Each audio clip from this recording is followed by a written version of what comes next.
Hi hello ನಮಸ್ಕಾರ ಎಲ್ರಿಗೂ ಗಾನ್ವಿಕಾ ಚಾನಲ್ಗೆ ಸ್ವಾಗತ. ಇವತ್ತಿನ ವಿಡಿಯೋದಲ್ಲಿ ನಿಮಗೆ ಆಲೂ ಬಟಾಣಿ ಕರಿ ಹೇಗೆ ಮಾಡೋದು ಅಂತ ತೋರಿಸ್ಕೊಡ್ತೀನಿ. ತುಂಬಾ ಈಸಿಯಾಗಿ ಟೇಸ್ಟಿಯಾಗಿ ಮನೇಲಿ ಮಾಡ್ಬೋದು. ಬನ್ನಿ ಅದಕ್ಕೆ ಬೇಕಾಗಿರೋ ಸಾಮಗ್ರಿಗಳನ್ನು ನೋಡ್ಕೊಬರೋಣ. ಮೊದಲಿಗೆ ನಾನಿಲ್ಲಿ ಅರ್ಧ ಕಪ್ ಆಗುವಷ್ಟು ತೆಂಗಿನಕಾಯಿ ತುರಿ, ಅರ್ಧ ಕಪ್ ಆಗುವಷ್ಟು ಕೊತ್ತಂಬರಿ ಸೊಪ್ಪು, 1 ಈರುಳ್ಳಿ, 2 tomato, 2 table spoon sambar powder, 1/4 tea spoon ಅರಿಶಿನ, 1 ಇಂಚು ಶುಂಠಿ, 1 ಚಕ್ಕೆ, 2 ಲವಂಗ, 1 ಮೆಣಸಿನ್ಕಾಯಿನ ಹಚ್ಚಿಟ್ಕೊಂಡಿದ್ದೀನಿ. ಮತ್ತು ಬಟಾಣಿನ ಮತ್ತು ಆಲೂಗೆಡ್ಡೆನ, 1 ಆಲೂಗೆಡ್ಡೆ, ಬಟಾಣಿ ಒಂದು 100 ಗ್ರಾಮ್ ಆಗೋಷ್ಟು ನೀರಲ್ಲಿ ಹಾಕಿ ಇಟ್ಕೊಂಡಿದ್ದೀನಿ. ಸೊ ಅದಕ್ಕೆ ಸ್ವಲ್ಪ ಎಣ್ಣೆ ತೊಗೊಂಡ್ರೆ ಸಾಕು, ಒಂದು 7 ಟೀ ಸ್ಪೂನ್ ಎಣ್ಣೆ. ಸೊ ಇವಾಗ ಕುರ್ಮಾ ಮಾಡಬೇಕು, ಕರಿ ಮಾಡಬೇಕಂದ್ರೆ ಈಗ ಬಟಾಣಿ ಫ್ರೆಶ್ ಬಟಾಣಿ ಸಿಕ್ಕಿದ್ರೆ ಅದು ಕೂಡ ಹಾಕ್ಬೋದು, ಅಥವಾ ನೀವು ಒಣ ಬಟಾಣಿನ ನೈಟ್ ನೆನೆ ಹಾಕಿ 8 ಅವರ್ ನೆನೆ ಹಾಕಿ ಬೆಳಗ್ಗೆ ಅದನ್ನು ಕೂಡ ಅದರಲ್ಲಿ ಕೂಡ ಮಾಡ್ಕೋಬೋದು.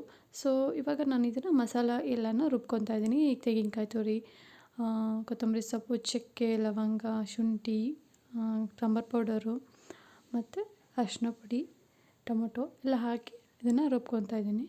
ಸೊ ಇದನ್ನು ಸ್ವಲ್ಪ ಫೈನ್ ಪೇಸ್ಟಾಗಿ ಮಾಡ್ಕೋಬೇಕು. ಸುಣ್ಣಗೆ ರುಬ್ಕೊಂಡು ನಂತರ ನಾವು ಒಗ್ಗರಣೆ ಮಾಡ್ಕೊಳ್ಳೋಣ. ನೋಡಿ ಇಷ್ಟು ಪೇಸ್ಟ್ ಮಾಡ್ಕೊಂಡ್ರೆ ಸಾಕು. ನೆಕ್ಸ್ಟ್ ಇವಾಗ ಒಂದು ಕುಕ್ಕರ್ಗೆ 2 ಟೀ ಸ್ಪೂನ್ ಎಣ್ಣೆ ಹಾಕ್ಕೊಂಡು ಅದಕ್ಕೆ ಸ್ವಲ್ಪ ಈರುಳ್ಳಿ, 1 ಬೆಳ್ಳುಳ್ಳಿ, 1 ಮೆಣಸಿನ್ಕಾಯಿ ಹಾಕಿ ಫ್ರೈ ಮಾಡಾದಮೇಲೆ ಬಟಾಣಿ ಆಲೂಗಡ್ಡೆನೂ ಹಾಕಿ ಅದನ್ನು ಚೆನ್ನಾಗಿ ಫ್ರೈ ಮಾಡ್ಕೋಬೇಕು. 1 ನಿಮಿಷಗಳ ಕಾಲ ಚೆನ್ನಾಗಿ ಫ್ರೈ ಮಾಡ್ಕೊಂಡಾದಮೇಲೆ ನೆಕ್ಸ್ಟ್ ರುಬ್ಬಿರೋ ಮಸಾಲಾನ ಹಾಕಿ ಅದನ್ನು ಕೂಡ ಚೆನ್ನಾಗಿ ಮಿಕ್ಸ್ ಮಾಡ್ಕೋಬೇಕು. ಮಿಕ್ಸ್ ಆದಮೇಲೆ ನಾವು ಅದನ್ನು ಒಂದು 5 ನಿಮಿಷಗಳ ಕಾಲ ಲೋ ಫ್ಲೇಮಲ್ಲಿ ಒಂದು ಲಿಡ್ ಕ್ಲೋಸ್ ಮಾಡಿ ಇಡಬೇಕು. ಅದಾದಮೇಲೆ ನಮಗೆ ಎಷ್ಟು ಬೇಕೋ ಅಷ್ಟು ವಾಟರ್ ಹಾಕಿ ಅದನ್ನು ಕೂಡ ಚೆನ್ನಾಗಿ ಮಿಕ್ಸ್ ಮಾಡಿಕೊಂಡು 2 ವಿಷಲ್ ಬರೋ ಹಾಗೆ ಕೂಗಿಸ್ಕೊಂಡ್ರೆ ಸಾಕು. ರುಚಿಗೆ ಎಷ್ಟು ಬೇಕೋ ಅಷ್ಟು ಉಪ್ಪು ಹಾಕಿ ಮಿಕ್ಸ್ ಮಾಡಿಕೊಂಡು 2 ವಿಷಲ್ ಮಾಡಿಕೊಂಡ್ರೆ ರೆಡಿ ಆಗುತ್ತೆ. ಸೊ ನೋಡಿದ್ರಲ್ಲ, ಇವಾಗ ಆಗಿದೆ.